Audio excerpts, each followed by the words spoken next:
Welcome back to another Arizona Wildcats Insiders podcast. I'm your host, Troy Hutchison, and we have talked a lot about Arizona football with the team being one day away from the start of the college football season. We've broken down training camp, we've broken down individual players, position groups, the new coaches on the coaching staff, 61 new players on the roster, the schedule, predicting the season. We'll have the prediction of Hawaii coming up shortly as well. We've covered it all when it comes to Arizona football. We have brought you everything. And now Brett Brennan and his staff are going to be gearing up to start the 2025 college football season at home as they open up things against Hawaii on TNT in Tucson under the lights. Their mantra is own the night because, well, as many U of A fans know, there's a lot of night games when watching Arizona Wildcat football. So they start 7:30 p.m. local time. Their first three games are all at night, and probably most of their games will be as well. So as we get closer to kickoff, I wanted to shift gears a little bit. I wanted to talk about Arizona basketball. Wednesday, August 27th, marked 5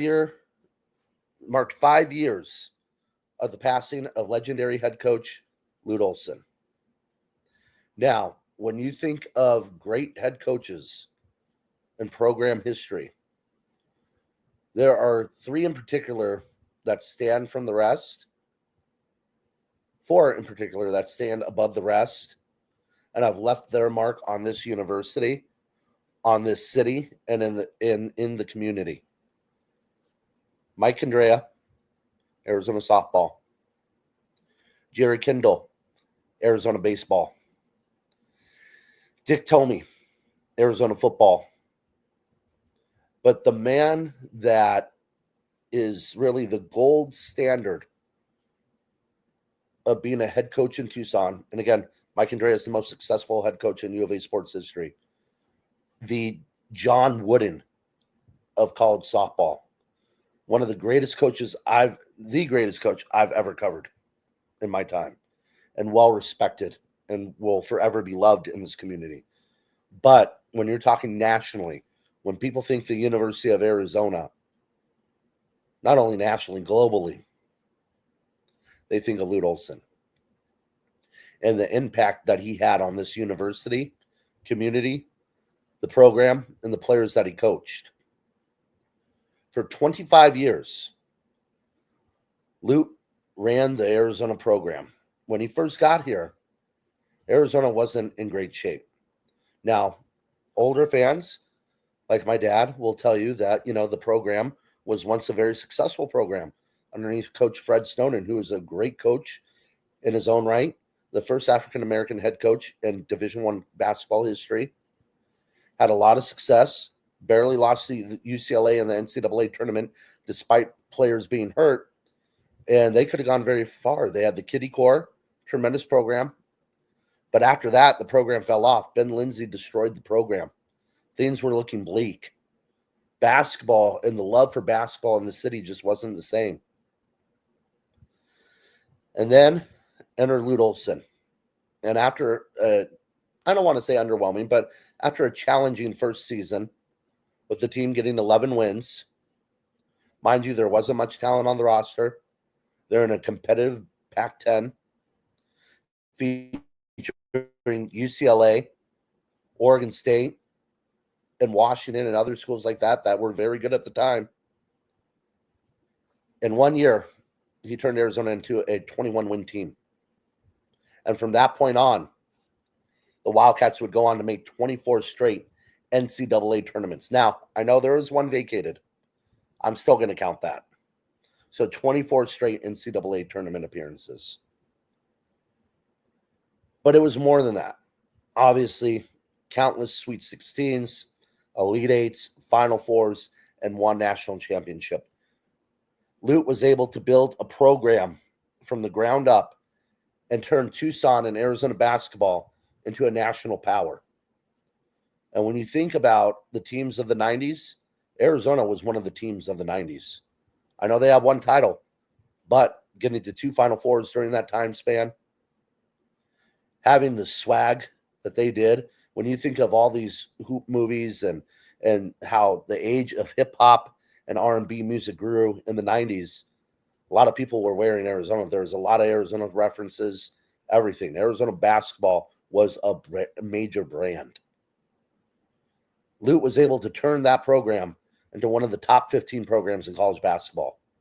Not a blue blood, close to a blue blood, a couple national championships away from a blue blood, but into one of the best programs in the country, an elite program, and the second best program in the West Coast, only behind UCLA. His reign of dominance, those 25 years, led to a record of 587 and 190 in Tucson. Again, 587 wins to 190 losses. Incredible. Countless seasons where they didn't lose at home. I think they had a 4-year span where they didn't lose at home. They did that twice under the Olson era.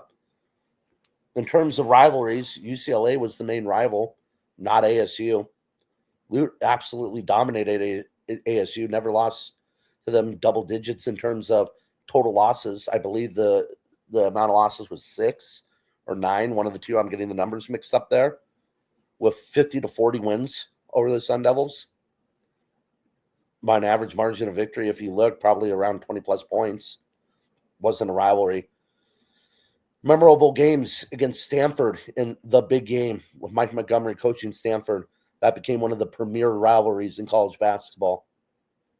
Arizona UCLA, reshaping the West Coast. The West Coast version of North Carolina Duke. That's how big Arizona UCLA is. Easily a top 5 rivalry in the college basketball game. And if you look back at his legacy, the players that he was able to put into the NBA, change their lives forever, and not only have them have successful pro careers, but also they would go on to be great head coaches, Steve Kerr, great GMs, great college coaches, front office executives, and NBA and ESPN personalities like Richard Jefferson and Channing Frye. And Sean Elliott with the San Antonio Spurs, as he's been the color analyst for a number of years now with the Spurs. I think he's going on his 15th season. The impact has lasted a lifetime, not only for the players, but also the community of Tucson, where Lute and his late wife, Bobby Olson, made it their home. When you thought of Lute Olson and Bobby Olson, you thought of a family atmosphere, even though, it was a business. They operated like an NBA team, but they were family with their players. They loved on them. They helped raise them. They helped protect their players. Arizona versus Arizona State, and I think the year was 1988. It might have been the 87-88 year. Steve Kerr's father passes away. And they have Steve Kerr stay at their house during that time, that difficult time, during his assassination. They go up to ASU. Steve Kerr has disgusting remarks made to him by ASU fans. And it was Lute and Bobby Olson right there to console him. He forever changed this program at Arizona, not only touching the lives of the community, but also the young people that were fortunate enough to watch him, like myself. Growing up going to U of A games was something special. You didn't dream about playing for the football team as a kid in Tucson in the 90s and early 2000s. You didn't dream about NBA. You didn't dream about NFL. You dreamed what it would be like to play for the Arizona Wildcat basketball team. He turned Tucson into a basketball town. And this university will be forever grateful for him. Have they taken a step back over the years since the Sean Miller era? Yes, Arizona needs to get back on track. But the impact that he has made on the university is one that will never be changed and has stood the test of time. We've seen a lot of programs once their legendary head coach retires and moves on, the programs can't sustain success. Georgetown, Syracuse, just to name a few. They become dormant.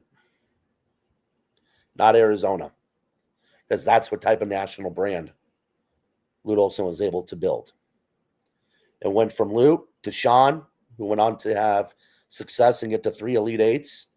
And then after the dismissal of the firing of Sean Miller, Tommy Lloyd, who in 4 seasons as Arizona's basketball head coach, has one of the best records for a young up-and-coming coach in the history of the game. One of the best winning percentages, and has gone to 4 tournaments and 3 Sweet 16s. Now, do Arizona fans want more? Yes. But you have to keep in mind, with Lute Olson, fans were pressuring him, when are you going to get to the Final Four? When are you going to win a national title? 88, they lose to Oklahoma in the Final Four. Might be his best team ever. 94, they choke away a game against Arkansas, who went on to win the national title. Now you have fans questioning if he's the one. Kentucky offers Lute, but they made a grave mistake that I remember vividly him talking about one time. They didn't invite his family to the interview. They didn't invite Bobby. And right then and there, he knew he wasn't leaving Tucson, because it was about the community, the program, and family. Tucson was his home, and Tucson felt like he was a major part of the community, which he was. So we're doing this podcast today just talk about the legacy of Coach Olson and the lives that he touched during his tenure in Tucson. Now, we've broken down in this article his top 3 games of all time. I just want to quickly go over them real quick, because clearly this is a man that had massive success, did it the right way, and made a major impact in the community. Number 1 is the 1997 National Championship, the win over Kentucky. Overtime win over a powerhouse program, second best program in the history of the game. A true David versus Goliath showdown, on paper at least. But if you look at it, Arizona was loaded with talent. Mike Bibby, Jason Terry, Michael Dickerson, and who could forget Miles Simons, to go along with A.J. Bramlett, Bennett Davison, and others. That Wildcat team was very guard-oriented and really helped change the landscape of how the game's played. They win that national championship, his only national championship. That's the number 1 game. Number 2, 1988. Sean Elliott, Steve Kerr, Tom Tolbert, Anthony Cook, and Craig McMillan. One of the best Arizona Wildcat teams of all time. One of the toughest teams of all time. And the program's greatest player and local product, Sean Elliott, leading the way. They absolutely rolled through the NCAA tournament all the way to the Sweet 16, defeating teams by an average of 29.5 points per game, including a blowout win over his former team, Iowa. Sean Elliott and Coach Olson would face off against coaching legend and maybe one of the top 5 coaches of all time, Dean Smith in North Carolina. The Wildcats would go on to have an explosive second half, dropping 45 points and defeating the Tar Heels 70-52, capturing their first trip to the Final Four. And then lastly, their 1997 win over North Carolina, getting them to their national championship game, their first appearance, where they would go on to beat Kentucky. In that game, Arizona went up against Vince Carter, Antoine Jameson. And not only did they beat North Carolina in a great game, but it was the last game Dean Smith ever coached, sending a coaching legend away on a loss. So thank you for listening to today's podcast. We'll have more on Arizona football along the way, but I hope you enjoyed this episode.